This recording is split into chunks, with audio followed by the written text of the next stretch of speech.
Katika utengenezaji wa sabuni za vipande, msikilizaji, tunatumia mafuta ya mise.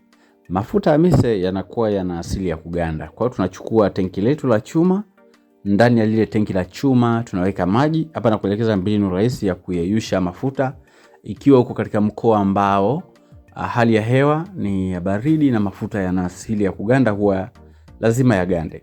Karibu sana kwenye ujasiriamali msikilizaji, naitwa Mwalimu Almasi. Nimekuandalia kitabu kinaitwa Ujasiriamali ni Ajira kama kinavyoonekana.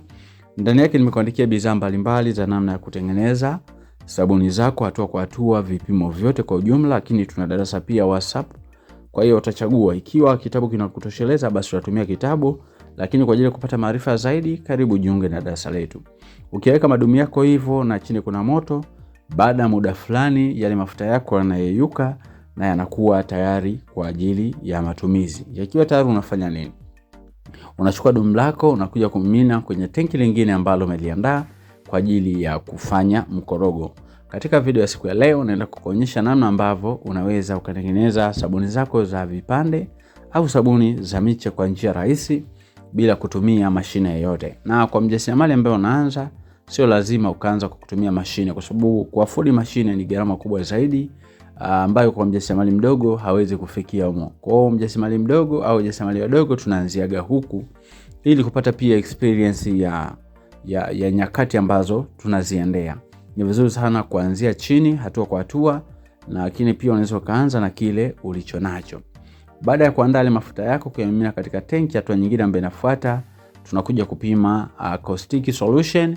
Unaweza kaweka na sodium carbonate pia kwa vipimo ambavyo utapenda wewe viwe au kwa ajili ya matokeo ambayo unatarajia yawe. Mfano, mimi nataka sabuni yangu ya vipande ilenge katika kuogea. Watu wote waogee, watoto, watu wazima waogee. Kwa hiyo ratio ambazo tunaziweka kwenye caustic solution pamoja na sodium carbonate, inaweka ratio ambazo ni rafiki, ambazo hazitamwathiri mtumiaji, zitampa matokeo mazuri, sabuni ambayo haitakuwa inawasha, sabuni ambayo haitakuwa ngumu sana kuathiri ngozi ya mtumiaji. Kwa hiyo hata wewe pia unaweza ukatengeneza sabuni yako vizuri kabisa baada ya kuwa umepata vipimo hivi. Na vipimo hivi pia unaweza kuvipata kwa njia ya kitabu changu ambacho nimeandika, kinaitwa Ujasiriamali ni Ajira. Kuna kitabu pia kinaitwa Miliki Kiwanda Chako.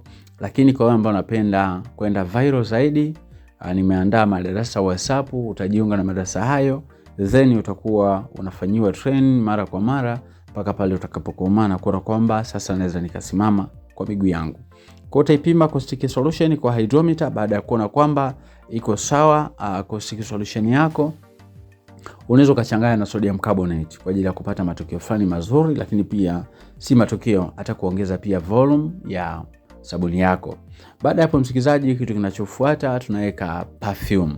Perfume kwenye sabuni ya kuogea ni nzuri zaidi kwa sababu watu wengi wanapenda marashi, na wanapenda marashi zaidi yale ambayo yananukia vizuri. Kwa zingatia sana wakati unatengeneza sabuni yako ya kuogea, zingatia sana swala la marashi ambayo yananukia vizuri, kwa sababu marashi yakinukia vizuri, wateja wengi wanaamini kwamba sabuni ikiwa inanukia vizuri ndio bora zaidi katika matumizi. Baada ya kuweka perfume, hatua nyingine ambayo inafuata tunaweka sodium silicate, na ndio hii hapa tumeishikilia. Tunamimina sodium silicate katika ule mkorogo. Hapa tunatengeneza lita 20. Kwa tunatengeneza lita 20, na kama unavyoona tunamimina sodium silicate.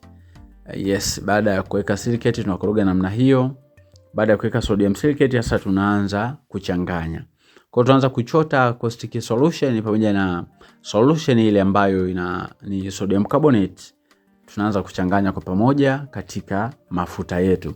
Kwa hiyo pale utakapokuwa unaunganisha hizi caustic mbili, solution hizi mbili, utakapokuwa unaunganisha na mafuta, manake hapo unapata saponification na sabuni huanza kupatikana hapa kama inavyoonekana katika video yetu ya siku ya leo. Na wakati huo utakuwa unaandaa box lako namna hii, utalitandika nailoni ndani yake ili kwamba utakapomimina mkorogo wako basi usivuje wala kupita pembeni. Karibuni sana kujifunza zaidi. Utanitext WhatsApp kwa hizo namba. Aidha unahitaji nakala ya kitabu kwa ajili ya kujiimarisha zaidi, karibu sana. Mimi niko online na kusubiri pia. Unaweza kaniandikia maoni chini ya video hii na mimi nikaweza kuyapitia zaidi. Kwa hiyo utamimina mkorogo wote, utakapoisha utaweka rangi, utakoroga rangi vizuri, utahakikisha kwamba hakuna particles zozote ambazo zinaonekana katika mkorogo wako. Baada ya hapo basi utamimina moja kwa moja kwenye box la kugandishia na utaiacha sabuni yako kwa masaa 24, itakuwa imeganda na hatua zingine zitafuata.